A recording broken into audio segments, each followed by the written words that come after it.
Hey everyone, welcome back. You know how much we love geeking out over all things kitchen, and today we're diving deep into the world of cookware. The heart of any kitchen, And really. today, absolutely. So you're thinking of upgrading your pots and pans. Or maybe just starting out and feeling a little overwhelmed by all the choices. Well, you've come to the right place. We've been poring over this fascinating account of one home cook's experience with three popular cookware sets: Cuisinart, Made In, and KitchenAid. And these aren't just random picks. They represent different price points, materials. Different cooking styles even. So we're going to break down what worked, what didn't, and ultimately what matters most when choosing the right cookware for you. Because, let's be honest, there's no one-size-fits-all when it comes to cookware. Our home chef, Sarah, decided to do a little experiment. Smart. Right, she had been using like mismatched hand-me-down pots and pans forever. The struggle is real. And she finally decided it was time for an upgrade. So she chose these three sets, Cuisinart, Made In, KitchenAid, to really put them through their paces. And she documented the whole thing, which is fantastic for us because we get to learn from her experience. We're all about practical insights here. Exactly.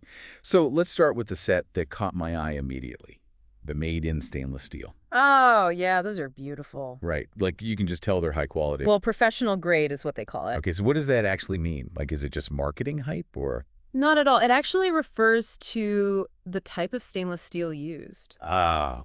Usually it's 1810 stainless steel, which is like the gold standard for cookware. 1810, got it. Yeah. So what makes it so special? It's all about the composition. 18% chromium and 10% nickel. Okay. And that combo makes it incredibly durable, resistant to rust, and a champ at heat retention. Gotcha. And heat retention is super important, right? Oh, absolutely. Especially when you're talking about high heat cooking, like searing, stir frying. Which is exactly what Sarah did. She made this amazing chicken stir fry with the Made In set. Nice. I bet those veggies got nice and caramelized. Oh, she raved about the results.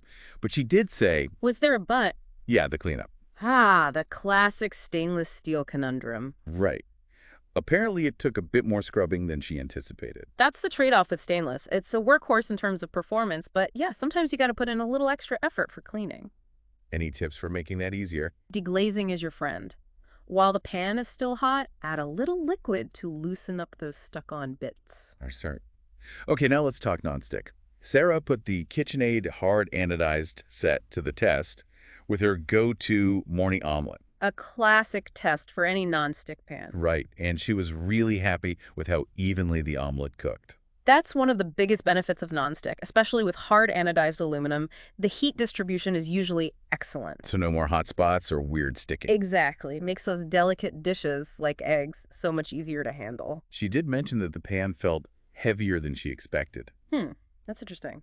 Not all nonstick is created equal. Some are definitely lighter than others. And she was also a little worried about the nonstick coating wearing down over time. That's a valid concern. Even the best nonstick will eventually lose its mojo. So what should people look for to make sure they're getting a quality nonstick set? Reinforced coatings, multiple layers, and always PFOA free. Okay, good to know.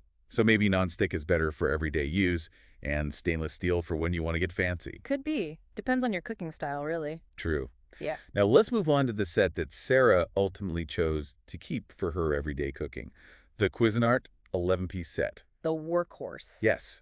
She loved that it came with so many different pot sizes. Versatile. That's key for tackling all sorts of recipes. Exactly. And she put it to the ultimate test. Pasta night. I feel like pasta night is the true measure of a cookware set's worth. It really is. You've got the big pot for boiling the pasta, a smaller saucepan for the sauce, maybe something for steaming veggies. And having the right size pot makes such a difference, not just for convenience, but for how the food cooks. Totally. Oh, and she was super happy that the Cuisinart set is dishwasher safe. Convenience is king sometimes. Especially on busy weeknights. Absolutely. But don't forget about other features too, like comfortable handles that stay cool on the stovetop. Yeah, those little details matter. Now, Sarah did say that she thought the Cuisinart set wasn't quite as stylish as the Made In. I can see that. The Made In definitely has that sleek, modern vibe. Right. But like you said, functionality is key. At the end of the day, it's about finding the cookware that fits your cooking style, budget, and priorities. So what was Sarah's final verdict? She decided to keep the Cuisinart for everyday cooking. Makes sense. It's a great all-rounder. And she's saving the Made In for special occasions. I love that. It's like having a special set of tools for those culinary masterpieces. Exactly. So After hearing all of this, what are your thoughts? Which sets stood out to you? What kind of cooking do you do most often? What are your must-have features? Think about your personal needs, your budget, and don't be afraid to try out different brands and materials. Yeah, this deep dive is just the beginning. There's a whole world of cookware out there waiting to be explored. And as you're exploring, don't forget about all those little details. Handle design,